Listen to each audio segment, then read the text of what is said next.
Welcome to the Betting Above the Rim podcast. Today's date, December 23rd, our last podcast before Christmas. Merry Christmas to you and all your families, and also Happy Hanukkah for those that celebrate. Let's get right into it with our tip-off topics. With a contract extension for Alex Caruso getting, according to Shams, a 4-year, $81 million deal by the Oklahoma City Thunder for a player that Alex Caruso really, I thought, was an important addition that really kind of went under the radar, if you would think, in regards to having him go to Oklahoma City.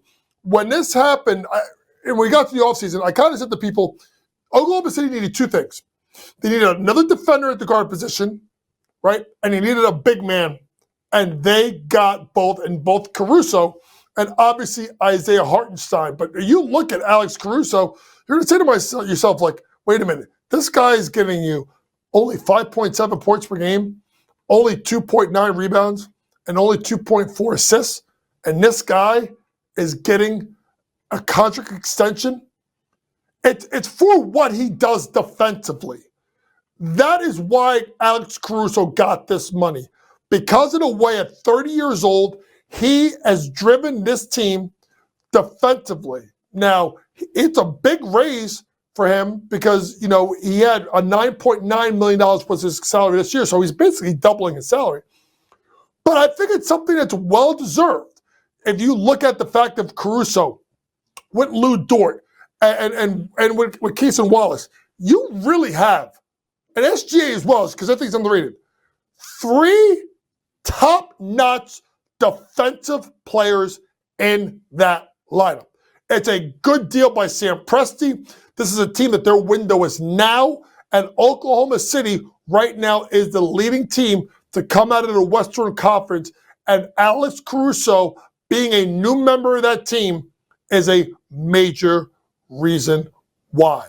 While someone got extended, someone else got hurt. And the news just keeps getting worse and worse and worse for the Orlando Magic.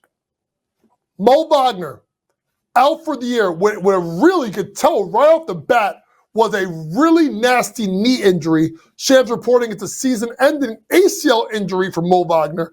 A Mo Wagner that was really, think about this, was getting you 12.9 points per game, 4.9 rebounds, and under 20 minutes of action, and has really had stepped up his game since Banchero got hurt. So think about this for Orlando. Banchero gets out with the oblique injury, right? Then Franz Wagner, Mo's little brother, gets knocked out with the oblique injury. Another one. And now Mo is out with an ACL tear. And folks, I don't think people understand that this Orlando team is as good of a team defensively that there is in the NBA. And you know why, folks? Jamal Mosley. Jamal Mosley right now, folks, is 10-1 to win Coach of the Year. Kenny Atkinson's first at -125.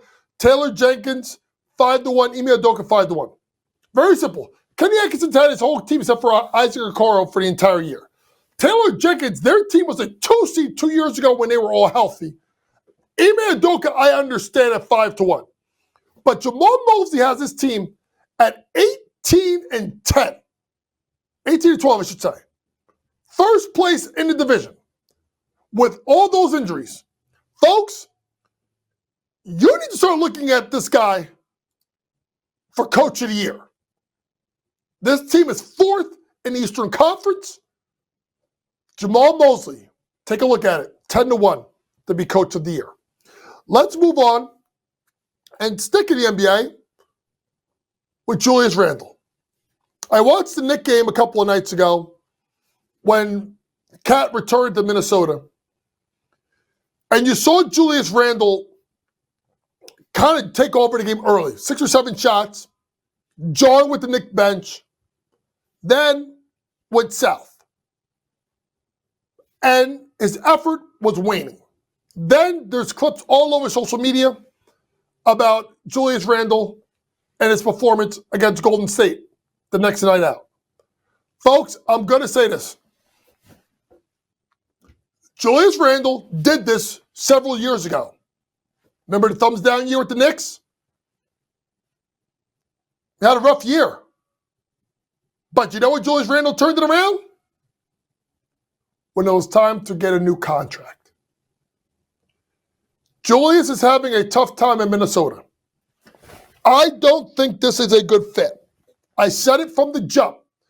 Julius and Ant Edwards is not a good mix.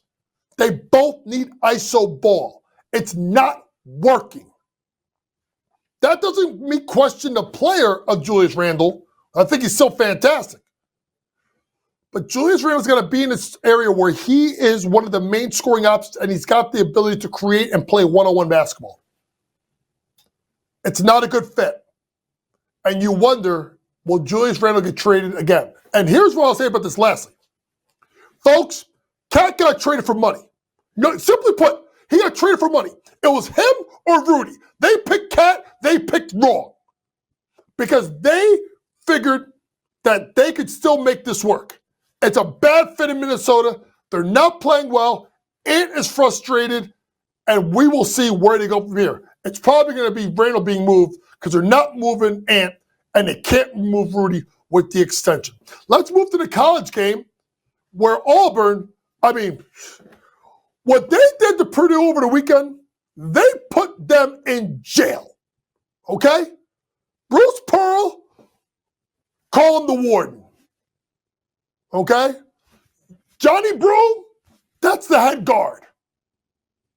They put you in jail. And it's time for me and for people to realize that the best team in college basketball, in my opinion, based on their resume, is the Auburn Tigers, who now sit at 6-1 to win the national championship.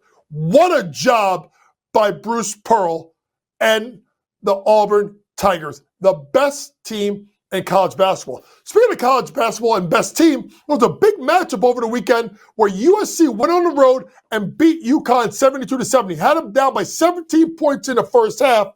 Juju Watkins was absolutely sensational, folks.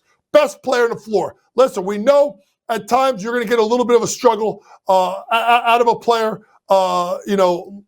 like a Paige Beckers, who did not play her best game. Obviously, Sarah Strong missed some free throws down the stretch of that game. And it got me thinking, right? Who is the biggest challenger to that team? To South Carolina. Folks, it's still UConn. Paige Beckers was 9 of 22. Sarah Strong missed some big free throws. AZ Fudd, only played 8 minutes. I'm telling you right now, I think Gino's time is up in UConn. I'm saying this right now, maximum of 2 years left. He's got to get a national championship. And this has got to be the year which Paige Beckers, in her last year of eligibility, I still think that they are the biggest threat to South Carolina. Coming up next after the commercial break, we'll get into our award tour. We'll look at the Defensive Player of the Year odds. We'll take a look at the Sixth Man of the Year odds in the NBA. And we'll look at also the most improved player in the NBA. This is the Betting Above the Rim podcast. This is one of these places where when you come back and you get the award tour, you get my thoughts. I'm a coach, so I give it to you from the coaching angle, an angle that's different than you'll get anywhere else when it comes to sports gambling. So you make sure that when we come out of this commercial break, you come back and you listen to my award tour just like a Tribe Called Quest did it back in the day. We'll see you after this commercial break.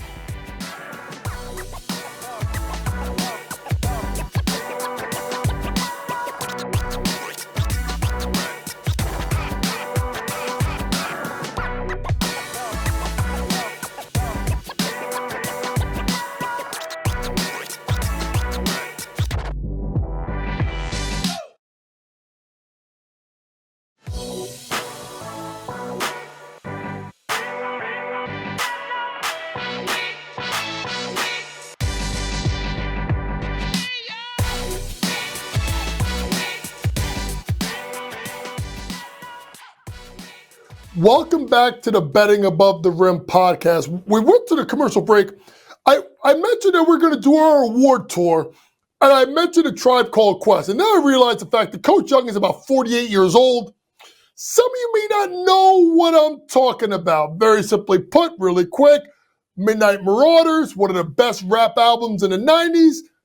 Tribe Called Quest had a song called Award Tour. So just when I see Award Tour, and if I ever start singing it, now you know where I got it from. But speaking of the Award Tour, let's get started with the DPOY right now. And the leader in the clubhouse, I told you it was going to be, he was probably going to win it the next 10 years, is Victor Wembanyama at minus 200, followed by Jaren Jackson at 5-1, Evan Mobley 15-1, Rudy Gobert 25-1. I don't even know why he's on the list.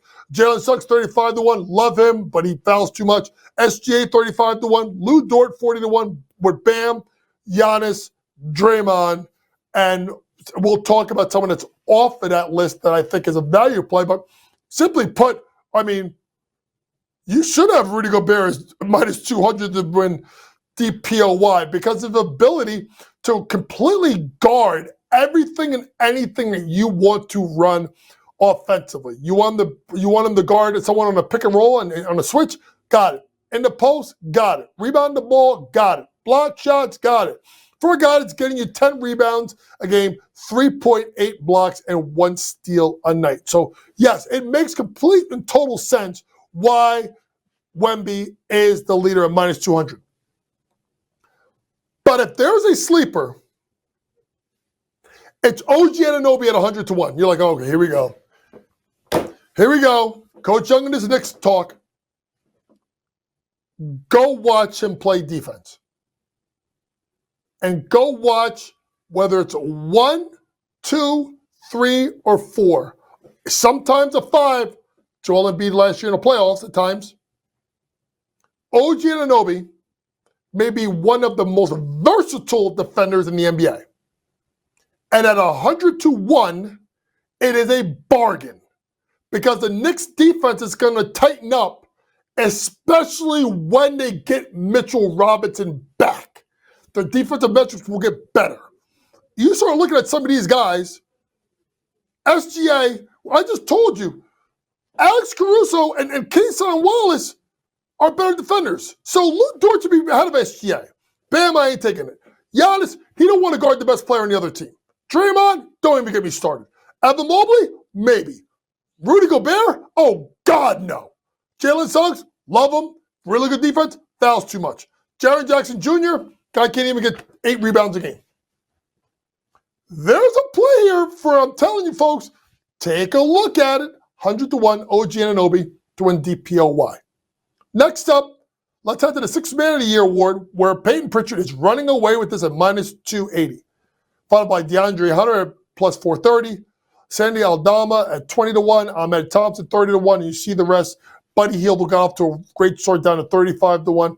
Naz Reid, who won it last year, at 60-1. Where am I going? I'm not going Peyton Pritchard. Folks, give me DeAndre Hunter. DeAndre Hunter is someone that people know in this network, I've been a huge fan of his game for a long time. And this is a guy that right now is at a career high 20.1 points per game, 4 rebounds, 1.2 assists, shooting 44% from 3. He's a career 37% shooter, 49% from the floor, career 45%. And he's gone on an absolute heater this month with only 1 game under 20 points. There's a play here for DeAndre Hunter. And here's another reason why. I still think with Hunter, Jalen Johnson, we'll talk about him in a second, and Zachary Risache, someone's going to have to get traded from Atlanta. And the guy that's going to garner interest is DeAndre Hunter because of his contract.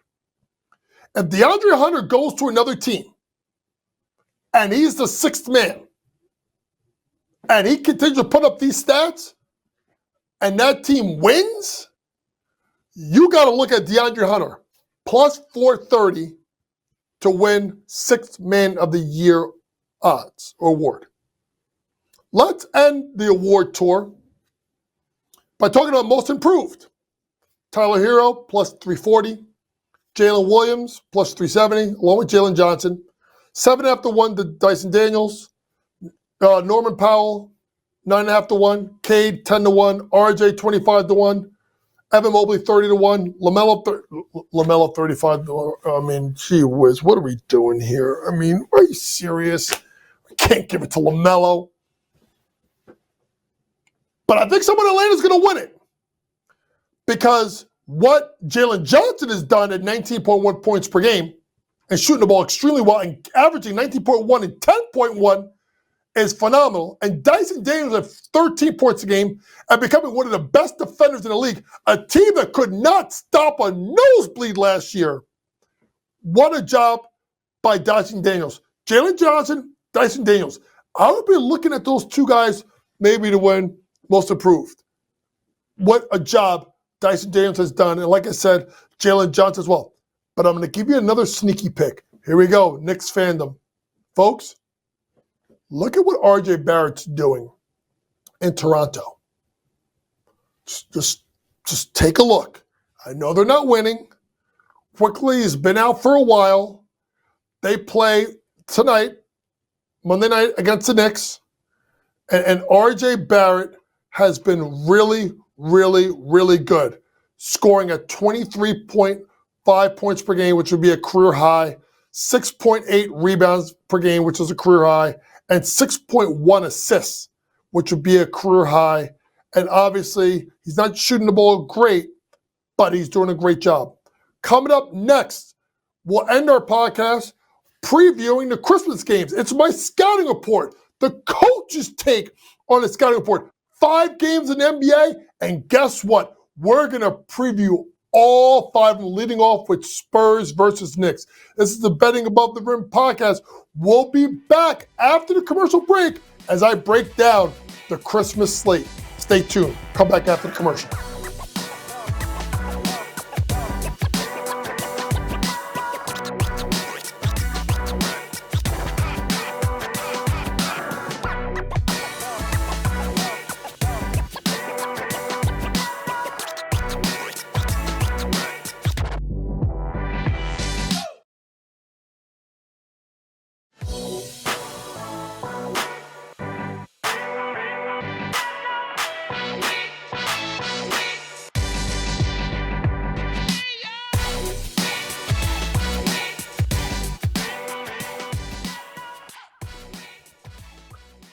Welcome back to the Betting Above the Rim podcast, and let's get into our scouting report. No games in the NBA on Christmas Eve, but we got 5 games in the NBA on Christmas Day, and that's where we're going to focus our scouting report.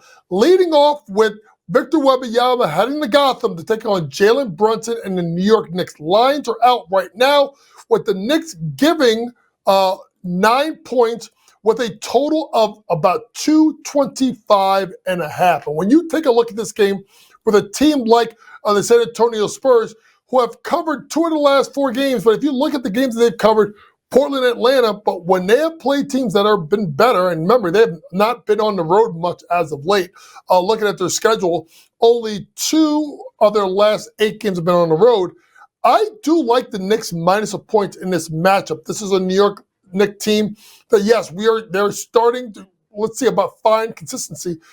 But the Knicks being on Christmas Day is something that's really loved and talked about a lot here. So I do like the Knicks to go ahead and get the win and the cover in their matchup versus the San Antonio Spurs. Next matchup has Minnesota heading to Dallas with the Minnesota Timberwolves as a 4.5-point dog. And when you look at Minnesota, folks, listen, we could talk about the disappointment of this team. They've not covered the last 2 games. They've given up 113 to Golden State, but 133 versus the Knicks. Versus the Dallas team against the spread, they've been up and down, Dallas. But if you look at it, they've only covered 2 of the last 5 games. I'm going to take a chance. I'm going to go with Minnesota plus the points. I think this could be a tough matchup especially guarding Anthony Edwards. And I think Julius Randle is going to start to hear the groans of what people think about him. Give me the Minnesota Timberwolves plus the points. Game number 3, always the big game. It's one in the middle, but it's lost its luster a little bit. That's Philadelphia at Boston. Simply put, Philly's a mess. Joel Embiid's back, but he gets hurt, and he's back. And obviously you look at the fact they're losing McCain versus the Boston Celtics team that's really got their all their firepower right now. So we are looking at, obviously, in that matchup, I'm looking at Boston minus the points. I'm sorry, it's about 5.5. I'm sorry if I said that incorrectly. I do look at, and that's not 5.5. That's my apologies. It's 9.5, I do believe, is that number between Boston and Philadelphia. And I do like Boston minus the points. When you look a little bit closely at the matchups here, they have struggled a little bit. Philadelphia 9-17, although I still think they're making the playoffs. 4th game, LeBron, Steph. Folks, simply put, we got to enjoy this, how much long we have these guys. We've seen Steph struggle as Steph win a game when he didn't make a field goal. But when you're looking at this matchup, I can't take all favorites, right? So I'm going to take the Lakers plus the points. I think they find a way to get the job done. Last matchup, Denver, Phoenix. Denver is the road favorite at minus 1.5. I'm going to take the +2 with Phoenix. So real quickly, we're going to go with New York minus the points versus San Antonio. We're going to go with Minnesota plus the points versus Dallas. We're going Boston minus the points versus Philadelphia. Lakers plus the points versus Golden State. And lastly, Phoenix plus the points versus Denver. Let's get really quick to our buzzer beater. And Chris Koglianos, just got named head coach of the Dallas Wings. Couple things to watch out for. Chris Koglianos is really known for his player development, but he wasn't a top assistant at USC where he's coming from, but he's Kurt Miller's guy. We're with Kurt Miller with the Connecticut Sun, so that's the reason why you got it, familiarity with Koglianos going there. But the bigger thing is this. Satu Sabli is a free agent. Satu Sabli is not going back to Dallas. I'm telling you this right now. 2 places to look out for. Indiana, or where I really think she ends up with this is New York. She's from New York, and she's Sabrina Ionescu's best friend. This has been your Betting Above the Rim podcast for December 23rd. For all things sports gambling, download that Sports Grid app.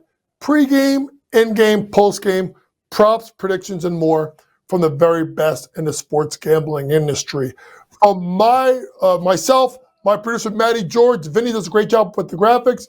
Merry Christmas, folks, to you and your family. Happy Hanukkah to you and your family as well. This has been Coach Young. Thank you for listening for the Betting Above the Rim podcast. Remember, folks, it's smarter to be on Sports Grid. Merry Christmas.